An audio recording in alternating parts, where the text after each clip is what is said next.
হাসির রাজা, জ্ঞানের রাজা, রসিক রাজা গোপাল ভাঁড়।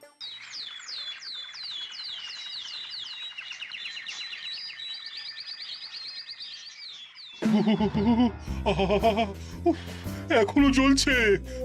তোমাকে এসে থেকেই দেখছি ঘটিতে আঙুল ডুবিয়ে বসে আছো, কি হয়েছেটা কি? আর বলবেন না মহারাজ, আমার গিন্নি চলে যাওয়ার পর থেকে তো হাত পুড়িয়ে খাই। আজকে সত্যি সত্যি রান্না করতে গিয়ে হাত পুড়ে গেছে, তাই তো?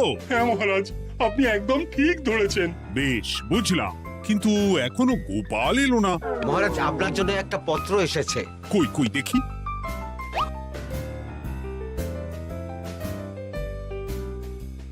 ঠিক আছে, তুমি এখন এসো। কিসের পত্র মহারাজ? দাঁড়াও, আগে গোপাল আসুক, তারপর বলছি। এই তো চলে এসেছি মহারাজ। দেখুন, আজকেও দেরি। আপনি কিছু গোপালকে বলেন না বলে লাই পেয়ে পেয়ে গোপাল আপনার মাথার উপরে উঠে গেছে। আমার নাম কি চুল নাকি যে মাথার উপরে উঠবো? আপনিও পারেন বটে।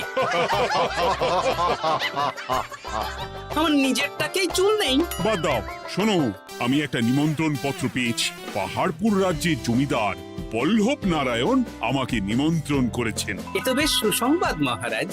পাহাড়পুর অপূর্ব সুন্দর রাজ্য, আপনি ঘুরে আসুন মহারাজ। না না না না না, আমি একা যাব না, তোমাকেও যে যেতে হবে। আজ বিকেলেই বেরোবো, তুমি জামা কাপড় গুছিয়ে রেখো। এ আমার পরম সৌভাগ্য মহারাজ। এ কি মহারাজ, গোপাল কেন যাবে? আমি কি দোষ করেছি? আমাকেও নিয়ে চলুন। না না না, তুমি রাজ্যের মন্ত্রী, আমি বেশ কিছুদিন থাকবো না, তাই রাজ্যটা তোমাকেই সামলাতে হবে। আচ্ছা আচ্ছা, আপনি তো রানীমাকেও নিয়ে যেতে পারতেন। আমি কোথায় কাকে নিয়ে যাব সেটা আমার একান্তই ব্যক্তিগত ব্যাপার, তুমি বেশি বোঝাতে এসো না মন্ত্রী। বেশ।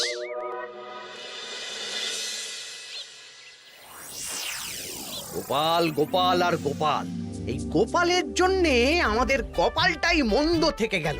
মন্দ না, বলুন বন্ধ থেকে গেল। সব সুযোগ ওই গোপাল পাবে, আর আমাদের বেলা ছাই। আজকেও গোপাল রাজসভায় দেরি করে এলো, তবু বেটাকে মহারাজ কিছু বললেন না। বলবে কি? উল্টে মহারাজই তো গোপালকে ঘুরতে নিয়ে যাচ্ছেন। পাহাড়পুরে গিয়ে ভালো মন্দ আহার করবে গোপাল, আর আমি রাজ্য পাহারা দেব। হ্যাঁ, ঘেন্না ধরে গেল এই জীবনে। গোপাল যতদিন আছে ততদিন কিন্তু আমরা ওই ফুলে ফেপে উঠতে পারবো না। গোপালের যেন 7 খুন মাপ। আমরা তো বানের জলে ভেসে এসেছি। আপনি তো গোপালকে তাড়ানোর অনেক চেষ্টা করেছেন, কিন্তু কিছুতেই কিছু হয়নি। হবে কি করে? গোপালের একে ওই ক্ষুরোধার বুদ্ধি, তারপর মহারাজের উপর অগাধ বিশ্বাস, দুটো মিলেমিশে এক হয়ে গেছে। মাঝে মাঝে তো মনে হয় বেটাকে মেরেই ফেলি, আমার দু চক্ষের বিষ।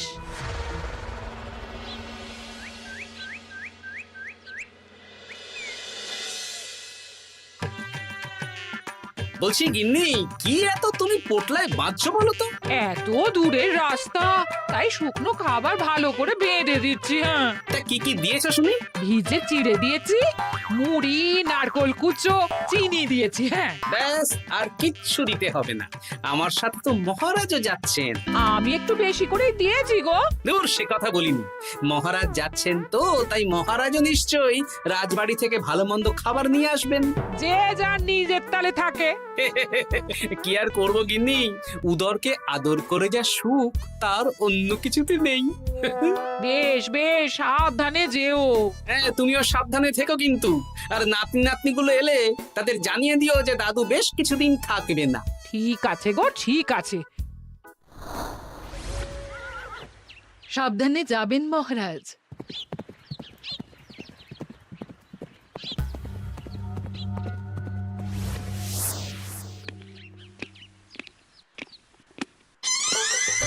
তুমি হুটহাট করে কোথায় চলে যাও বলো তো? আমি বিকেলে তোমার জন্য মুচমুচে বেগুনি ভেজেছি।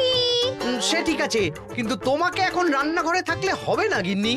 ও মা, রাতের খাবার কে করবে শুনি? আমি তো এখন একটু একটু রান্না শিখে গেছি। এখন তোমাকে অন্য কাজ করতে হবে। কি কাজ? শোনো, বুঝতে পেরেছো তো? একদম জলের মতো পরিষ্কার বুঝে গেছি। তাহলে আর দেরি না করে যাও।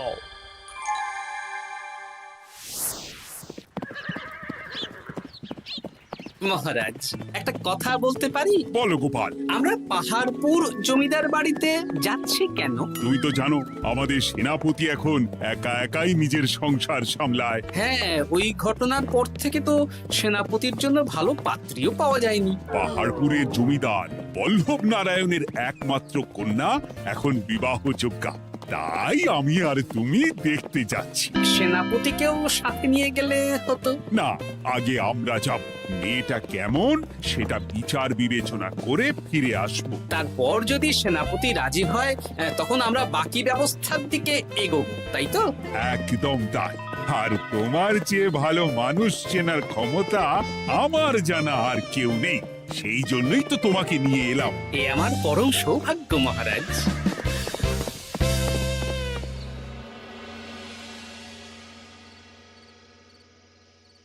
প্রণাম রানীমা।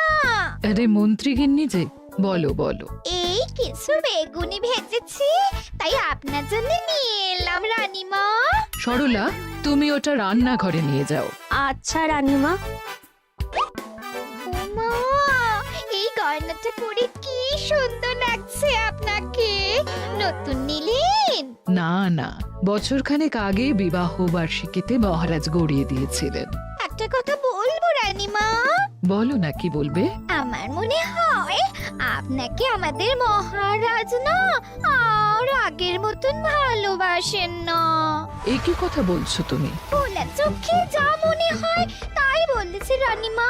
এই দেখুন না, মহারাজ হঠাৎ পাহাড়পুরে ঘুরতে চলে গেলেন আর আপনাকে নিয়ে গেলেন না। নিশ্চয়ই কোনো কাজ আছে, তাই আমাকে নিয়ে যাননি। ওই তো, এত ছাড় দিয়েছেন বলেই তো পার পেয়ে বসেছে। অপরাধ নেবেন না রানীমা। মহারাজ সব ব্যাপারে শুধু গোপাল আর গোপাল, কিন্তু বাড়িতে যে আপনিও আছেন সেটা মহারাজ খেয়ালই করেন না। আসলে গোপালকে মহারাজ খুবই স্নেহ করেন তো। আপনি আগে না গোপাল আগে? পাহাড়পুর তো এত সুন্দর জায়গা, চারিদিকে পাহাড়, পাহাড় থেকে নেমে আসছে নদী। ভাবুন আপনাকে মহারাজ নিয়ে যেতেন যদি। সত্যি তো, আমাকে তো মহারাজ নিয়ে গেলেন না। নিয়ে যাবেই বা কেন? আপনাকে তো আর মহারাজ আগের মতো ভালোই বাসেন না। সব ধ্যান জ্ঞান এখন শুধু গোপাল। হ্যাঁ সত্যি তো, আমি তো এটা ভেবেও দেখিনি কখনো। গোপালই আপনার কপাল পুড়িয়েছে। আসছে রানীমা।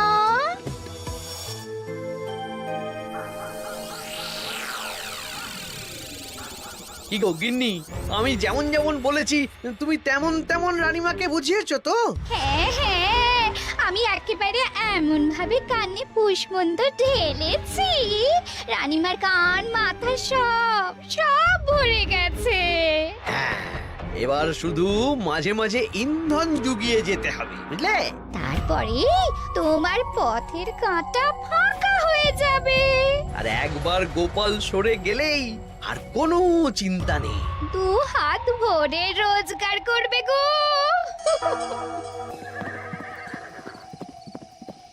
কি কেমন লাগছে যাত্রা? বেশ ভালোই মহারাজ।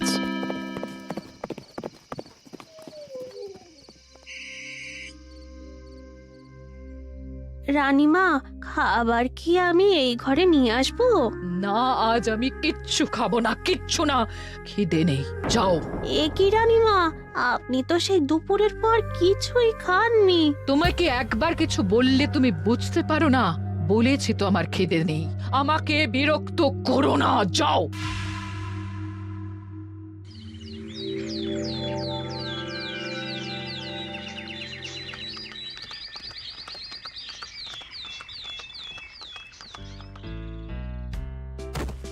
আসুন মহারাজ কৃষ্ণচন্দ্র, আসুন আসুন আসুন। কি সুন্দর জায়গায় পাহাড়পুর, মনে হচ্ছে বেশ কিছুদিন থেকে যাই। তা থেকে যান না। এখন যে কাজে এসেছি সেটা আগে করে নি, তারপর যদি সব ঠিকঠাক তখন তো আবার আসতে হবে। তাও ঠিক। এই বিমলা মা, এদিকে আয়। এই নিন কমলা লেবুর শরবত। বেশ সুন্দরী দেখতে মহারাজ। নিজের মেয়ে বলে বলছি না, বিমলা সব কাজ নিজের হাতে করে। বাড়িতে পাঁচটা দাস দাসী আছে, তাদের কাজই করতে দেয় না। বাহ বাহ বাহ, ভালোই তো। আপনার মেয়েকে তো বেশ লক্ষ্মীমন্ত দেখতে। ও অনেক ছোটবেলায় মাকে হারিয়েছে, কিন্তু নিজের ইচ্ছে পড়াশুনো রান্না বান্না সব শিখেছে। যেমন হাতের রান্না তেমনই মাথায় বুদ্ধি। রান্না তো খেলেই বুঝতে পারবো। হ্যাঁ, আজ দুপুরে সব রান্না তো নিজের হাতেই করছে। আমি ওকে কিছু প্রশ্ন করতে চাই। দাঁড়িয়ে আছো কেন মা? বসো। মহারাজ, আপনার অনুমতি নিয়ে আমি বিমলাকে কিছু প্রশ্ন করতে চাই। করো না। আচ্ছা বিমলা, তোমার বয়স কত? আসছে শ্রাবণে আমি 19 বছরে পড়ব। আচ্ছা, শ্রাবণ মাসে জন্ম, বর্ষাকালে। বেশ বেশ। আচ্ছা বলো তো, মেঘের ডাকে জল ছেড়ে ডাঙায় উঠে পড়ে, মানুষ তাকে হাতে পেলে নিয়ে যায় ঘরে, এটা কি? কই মাছ। বাহ বাহ, এবার বলো তো, এমন কোন জিনিস যেটা একান্তই তোমার কিন্তু অন্যেরা বেশি ব্যবহার করে? আমার নাম। বাহ বাহ বাহ বাহ, খুব সুন্দর খুব সুন্দর। আপনার মেয়ের মাথায় বুদ্ধি আছে। আচ্ছা আচ্ছা, আরেকটা প্রশ্ন করবো। বলো তো, একটা অঙ্ক পরীক্ষায় তোমার বাবা 100-তে 90 পেয়েছে, তুমি 100-তে 100 পেয়েছো, আর আমি 100-তে 95 পেয়েছি। তাহলে কে বেশি বুদ্ধিমান? আপনি বেশি বুদ্ধিমান। এমা, এটা তুই কি বললি রে? তুই তো 100-তে 100 পেয়েছিস, তাহলে তুই বেশি বুদ্ধিমান হবি না? না না, আমি হলে তো বুদ্ধিমতী হব। দারুণ দারুণ। জমিদার মশাই, আপনার মেয়ে সত্যিই বুদ্ধিমান। না মানে বুদ্ধিমতী। এবার দুপুরের ভুরি ভোজটা খেলেই বুঝতে পারবো হাতের জাদু।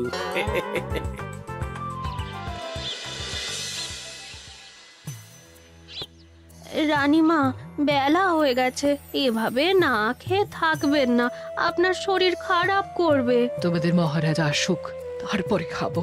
যতদূর জানি মহারাজ আগামীকাল সকালে ফিরবেন। বেশ, আমাকে একটু শরবত করে এনে দাও, আর কিছু খাবো না। আচ্ছা রানীমা।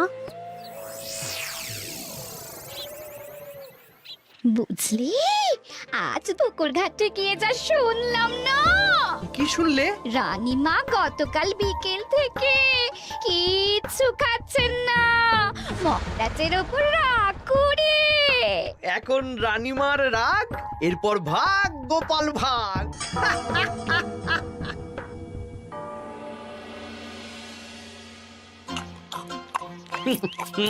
সত্যি বিমলা, তোমার হাতে রান্নার কোনো তুলনা নেই মা।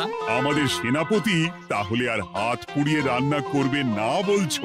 সে যদি কর্তাগিন্নিতে রাগারাগি হয় তখন। মা আমার লজ্জা পেয়েছে। তা আপনাদের কোনো আপত্তি নেই তো? কি যে বলেন, আপনার রাজ্যের সেনাপতি বলে কথা। বলছি, বিমলাকে তো আমাদের সেনাপতি দেখলো না, তাহলে? বিমলার একটা তৈলচিত্র আছে, আমি আপনাকে বরং সেটা দেব, আপনি ওনাকে গিয়ে দেখাবেন। সেই ভালো হবে, আমাদের খুব পছন্দ হয়েছে। তাহলে সেনাপতি রাজি হলে আমরা বিবাহের তারিখ চিঠিতে জানিয়ে দেব। আচ্ছা মহারাজ।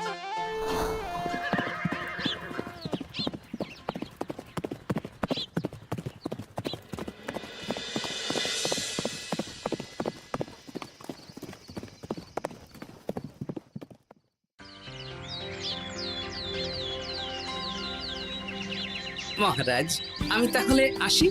যাওয়ার পথে আমি সেনাপতির সাথে কথা বলে নেব। হ্যাঁ হ্যাঁ গোপাল, এসো। বেশ ভালোই কাটলো পাহাড়পুরে। হ্যাঁ মহারাজ, অনেক ধকল গেছে, যান গিয়ে বিশ্রাম নিন।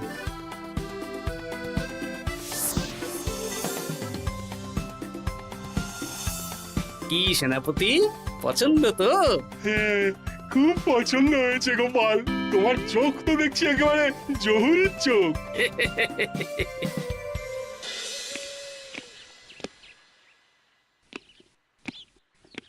চিরটা কাল আপনি ওই গোপাল গোপাল করে কাটিয়ে দিন। কি হলো? রানীমা গত পরশু থেকে কিচ্ছু খাননি, গতকাল একটু শরবত খেয়েছেন শুধু। কেন, কি হয়েছে? দেখুন মহারাজ, সহ্যের একটা সীমা আছে। আরে, আমার তো কিছুই মাথায় ঢুকছে না। মাথায় শুধু গোপাল থাকলে আমার কথা ঢুকবে কি করে মহারাজ? আপনি আমাকে আর আগের মতো ভালোবাসেন না মহারাজ। এসব কি বলছো রানী? ঠিকই বলছি, আপনি খেয়ালই করেননি যে আমি গলায় আপনার পছন্দের পান্নার হার পরেছি মহারাজ। আরে আমাকে বলার সুযোগ দেবে তো। দেখুন, আপনি পাহাড়পুরে ঘুরতে গেলেন, গোপালকে নিয়ে গেলেন। আমারও মনে হয় কোথাও ঘুরতে যাই মহারাজ। আরে গোপালকে নিয়ে যাওয়ার প্রয়োজন ছিল, তাই নিয়ে গেছি। গোপাল তো আপনার প্রিয়জন, তাই ওকেই আপনার প্রয়োজন। আমি তো কেউ না। দেখো, গোপাল আমার সব বিপদে আপদে পাশে থাকে, তাই ওকে ভরসা করি, সেটা তো তুমি খুব ভালো করে জানো। আজকের পরে হয় গোপাল থাকবে, না হলে আমি থাকবো। না না না, এ হতে পারে না।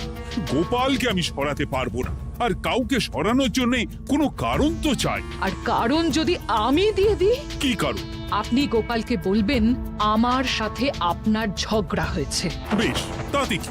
আপনি গোপালকে বলবেন ও যেন আমাকে বলে আপনার কাছে ক্ষমা চাওয়ার জন্য, আর আমি ক্ষমা চাইবো না। ব্যাস, আপনি এই সামান্য কাজটা গোপালকে করতে না পারার জন্য ওকে তাড়িয়ে দেবেন। ওকে মাত্র 7 দিন সময় দেবেন, ব্যাস। ঠিক আছে, আমি এক্ষুনি গোপালকে ডেকে পাঠাচ্ছি। দেখো গোপাল, এখন যদি রানী আমার কাছে ক্ষমা না চায়, তাহলে কিন্তু আমি বাধ্য হব তোমাকে রাজসভা থেকে তাড়িয়ে দিতে। আচ্ছা মহারাজ, বুঝেছি।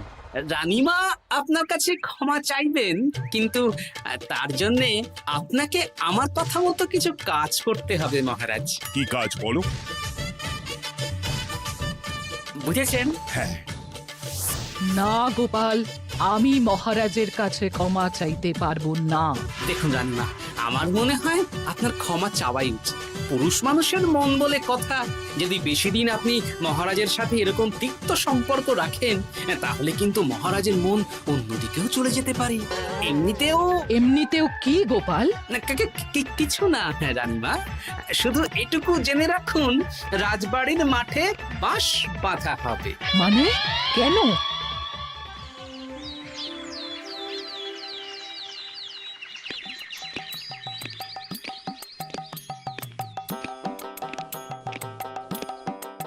আসতে পারি মহারাজ? হ্যাঁ, এসো এসো। বলছি, আমি তাহলে জমিদার বাড়িতে বিবাহের দিনক্ষণ ওই চিঠি লিখে জানিয়ে দিচ্ছি। হ্যাঁ, জানিয়ে দাও গোপাল। আর কি কি কেনাকাটা করতে হবে সেটার একটা তালিকা বানিয়ে ফেলো। আচ্ছা মহারাজ, মেয়ের শাড়ি আপনি নিজে পছন্দ করে কিনবেন তো? হ্যাঁ, ওই শাড়িওয়ালাকে আজকে দুপুরেই আসতে বলো। আচ্ছা মহারাজ। বিয়ের শাড়ি, কেনাকাটা, এসব কি মহারাজ? সেসব বলা যাবে না রানী, সময় হলে জানতেই পারবে। তবে বিমলাকে অপরূপ সুন্দরী দেখতে, এটুকু বলতে পারি। দেখুন তো মহারাজ, ওই টোপরটা ঠিক আছে কিনা? একদম ঠিক আছে, খুব সুন্দর। শাড়িওয়ালা এক্ষুনি আসছে। আসছি মহারাজ। এসো এসো।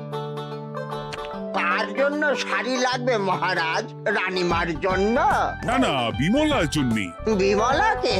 এক অপরূপা তরুণী, বুদ্ধিমতীও আছে, ধীর স্থির, ঝগড়া করে না।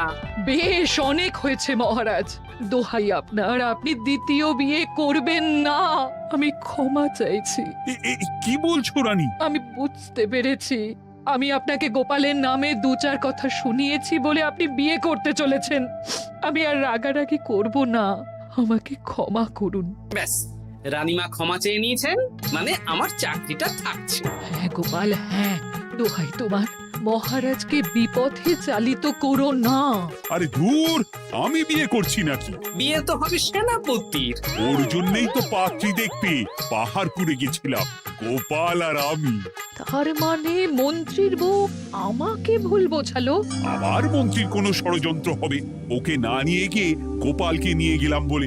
সেনাপতির বিয়ের আগেই আপনি মন্ত্রী মশাইকে ধোলাইটা দিয়ে দিন। ঠিক বলেছ রানী, তুমি বরং শাড়ি পছন্দ করো, আর আমি চললাম মন্ত্রীকে ধোলাই দিতে।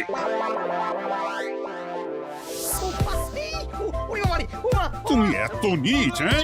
তোমার গিন্নিকে দিয়ে রানীর কানে বিষ ঢালা। ভুল হয়ে গেছে, ক্ষমা করে দিন। এখন মন্ত্রীমশাই ভ্যাঁ করছেন, কদিন পরে সেনাপতির বিয়েতে প্যাঁ হবে ছাদনা তলায়।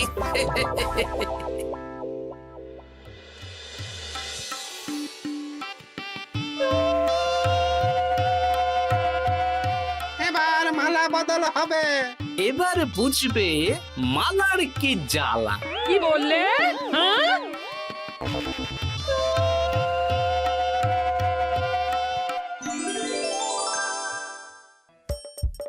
হাসির রাজা জ্ঞানের রাজা রসিক রাজা